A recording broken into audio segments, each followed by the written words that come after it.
Hello, and welcome to Songs for the Struggling Artist, the blogcast. This is episode 190. And my name is Emily Rainbow Davis. Thank you very much for listening. Here on the blogcast, I read a blog that I wrote and play you a song. That's the structure of this here situation. Usually I put the blogcasts out in the order that they were written.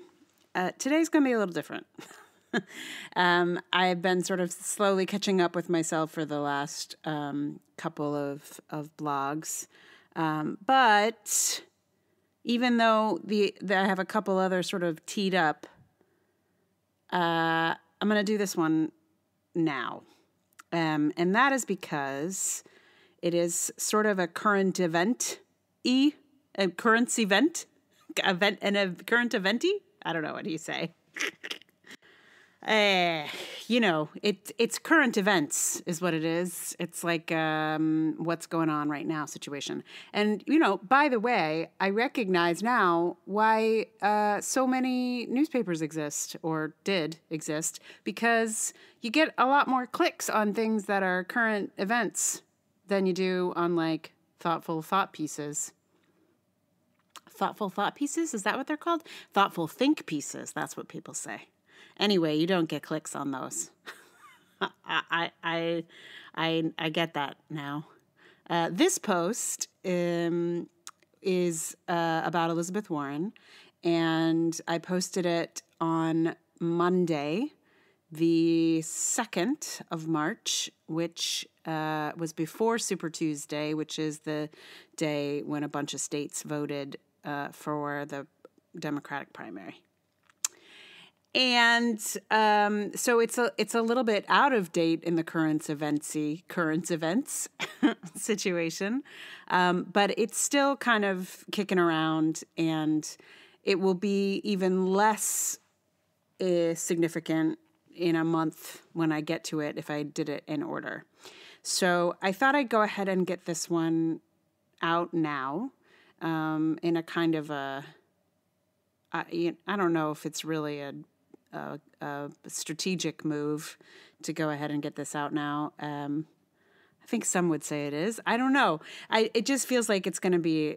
I don't know what it's going to be like in a month, and I think there's maybe still something that people still care about this right now, and I'm not sure they're gonna in a month. Wah. Anyway, I have another thing coming about this same topic, and I don't know whether that's going to make it into the blogcast. We'll sort of see how this kind of current events situation plays out. So I'm going to read it to you. It was more popular than anything I've done in a while. I got something like 600 views on this thing, which is a lot for me, and a lot of people shared it, which was nice. It might make me sad to read it to you. I don't know. We're going to find out when I read it to you. And if you are mad about, politics, and you don't want to hear me talk about how much I think Elizabeth Warren is cool, then, skip this one. But, or listen and find out why I think she's cool. Come on. I don't know. It's up to you, obviously. Anyway, here it is. It is called Something About Warren. About a month ago, I saw a tweet that made me sob for much longer than I expected a tweet could. The tweet featured a photo of a little plastic action figure nestled into a child's bed. It reads, in part, "I found my 5-year-old daughter's Elizabeth Warren action figure in her bed when I was making it this morning. When I asked her why, she said, 'I was scared, and she makes me feel brave.' Because the thing of it is, Elizabeth Warren makes me feel brave, too. I am in solid agreement with this small child. I haven't felt brave in such a long time, but something about Warren gives me hope and strength, and a sense that safety could come again. I know not everyone feels this way about her, It's clear from how the primaries have been going so far that a lot of people feel safer with other candidates. That's their choice, of course, but I feel as though I'm watching the possibility of a braver, safer world slip through our fingers. I know 95% of us haven't voted yet, and there's still hope, but I'm scared. I need an Elizabeth Warren action figure to make me brave again. I'm continually surprised at the misogyny and sexism that continues to bubble up on the regular. I thought we'd sort of hit the apex of virulent misogyny after the last presidential election, but there's still so much to go around. If you've somehow missed the multitude of articles pointing at the bizarre erasure of Warren in media polls, news, etc., take a stroll down Google Lane and you will find many a think piece that has been largely ignored by more mainstream media. The latest bit of nonsense that is really getting under my skin was a hashtag that was trending, suggesting that Warren should drop out. I've seen a lot of tweets that suggested that if Warren were really progressive, she would drop out and support Bernie. This makes my blood boil so hard. Because I've been reading Rebecca Traister's book about the 2008 election season, and let me tell you, we have been to this exact same rodeo before. Back then, very early on, people went on and on about how Hillary should drop out and support Obama, which of course she did do eventually once the votes were in. But the sense of it is profoundly sexist. No one was shouting at Buttigieg to drop out and support Biden. They apparently just had a nice manly chat about it yesterday, and it was done. When Warren was ahead, no one was shouting at Sanders to drop out and support her. It is clear that still, in 2020, women are expected to support men, to sacrifice themselves for the good of a powerful man.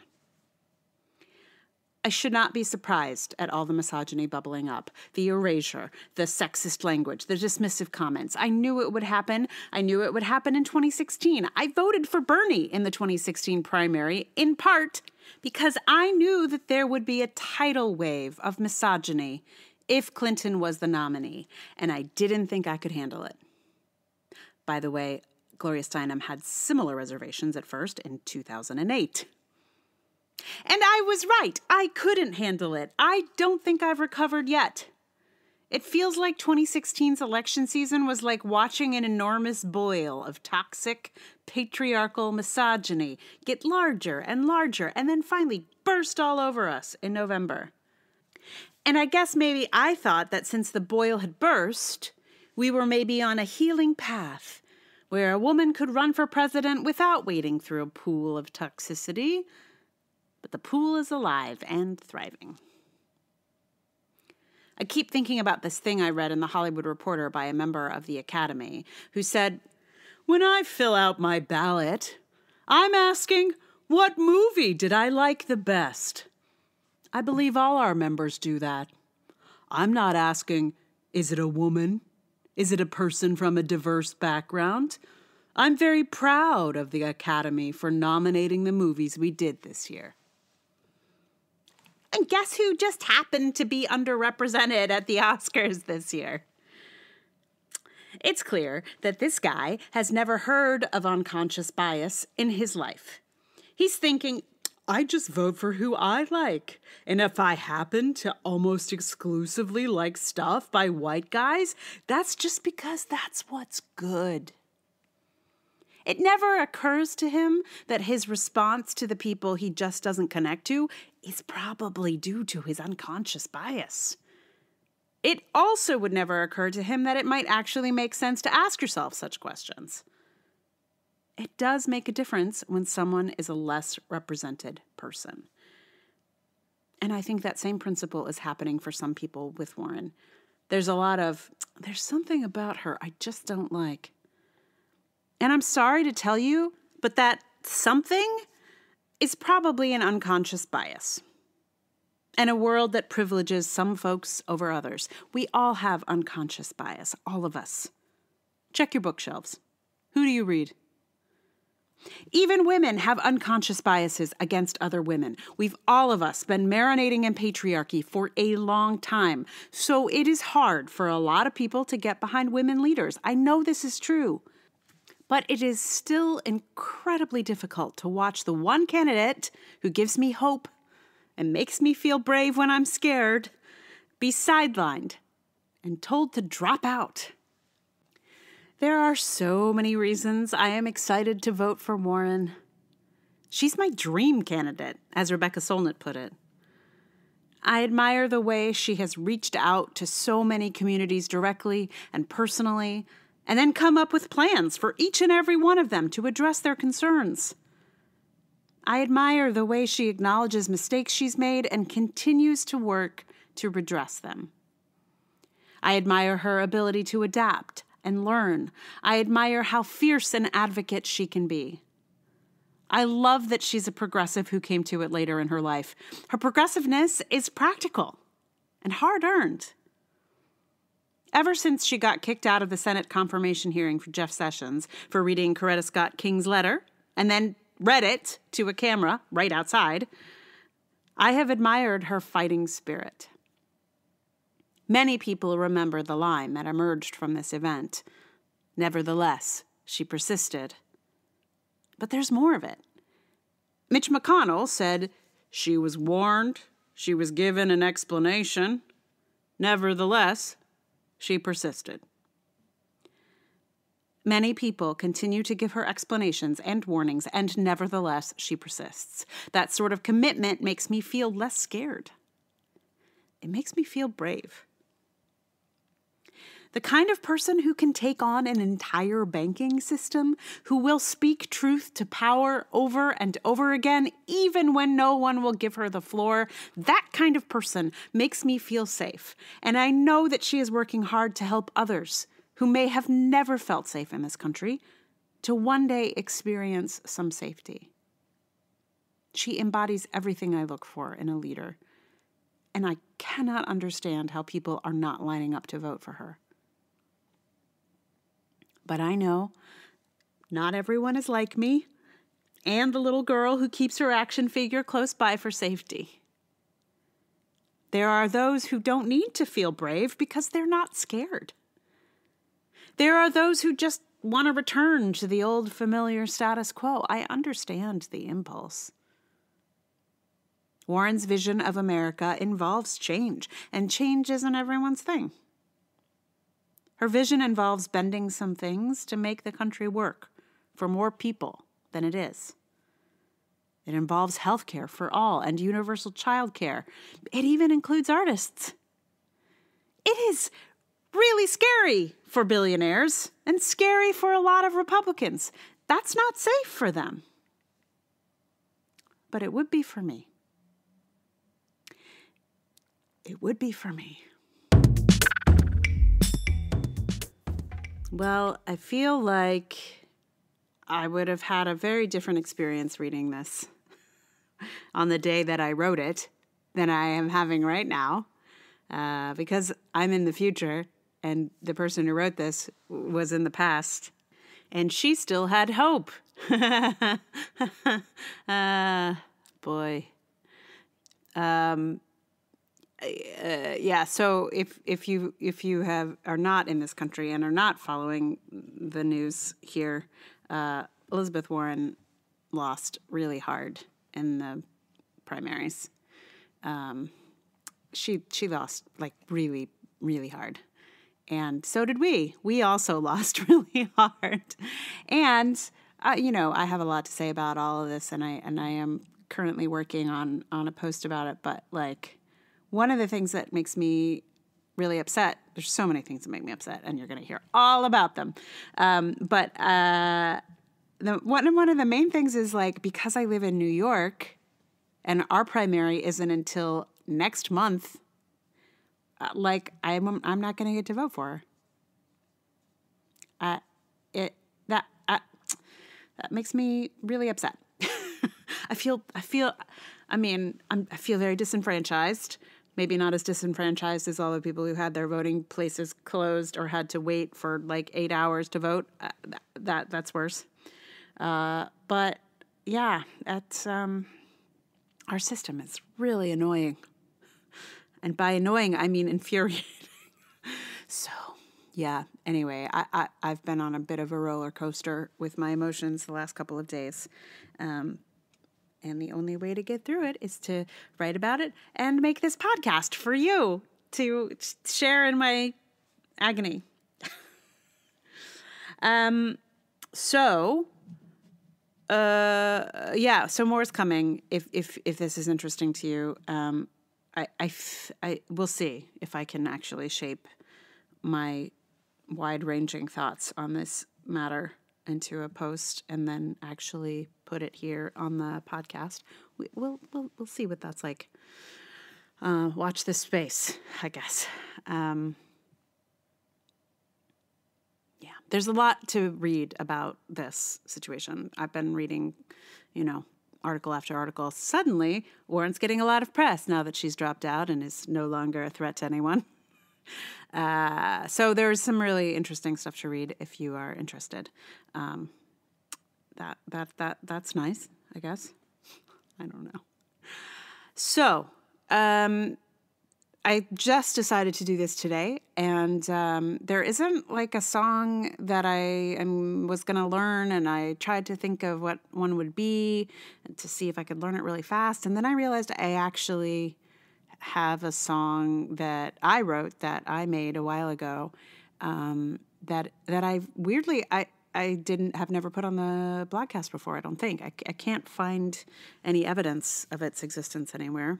So the song that I will put here is a song that I wrote to comfort myself. Can't imagine why I'd need some comforting right about now, but I do. And so I wrote this song to comfort myself probably in 2008, I want to say, right about the time that Rebecca Traister book is about. Her book is called Big Girls Don't Cry, if you're interested. It's surreal to read, particularly right now, because it's like there's so many things. Like I'm just waiting for the Sarah Palin of 2020 to show up and take the election. Like it's coming, right? Like that's the next thing that's going to be just like what happened in 2008. Anyway, I wrote this song then, and I included it in a show that I made called Miscellaneous. If any of you saw it, this song was in it. It's just a short little song, and it is called Listen to Me Now. That will be coming up in a moment. Meanwhile, thank you for listening to the podcast. And if you like it, tell someone. And if you would like to support it with your dollars, we have Patreon, patreon.com/Emily R. Davis. That's a great place to throw a lot of support or a little support regularly. That's the kind of the deal. And then there's also PayPal and Ko-fi. All of those links are in the show notes. Also rate, review, subscribe, all those things. Oh, and there's this Rate My Podcast situation. I can't remember what the slash is. RateMyPodcast.com / where's the slash go? Anyway, wherever the slash goes. / struggling artist. That's where something. I'll find the actual thing and I'll put it in the show notes. Meanwhile, thank you again for listening. And here is Listen to Me Now.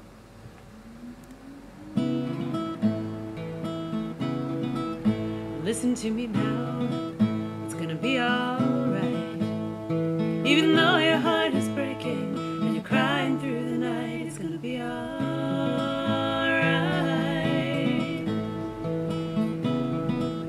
Listen to me now, you're gonna make it through.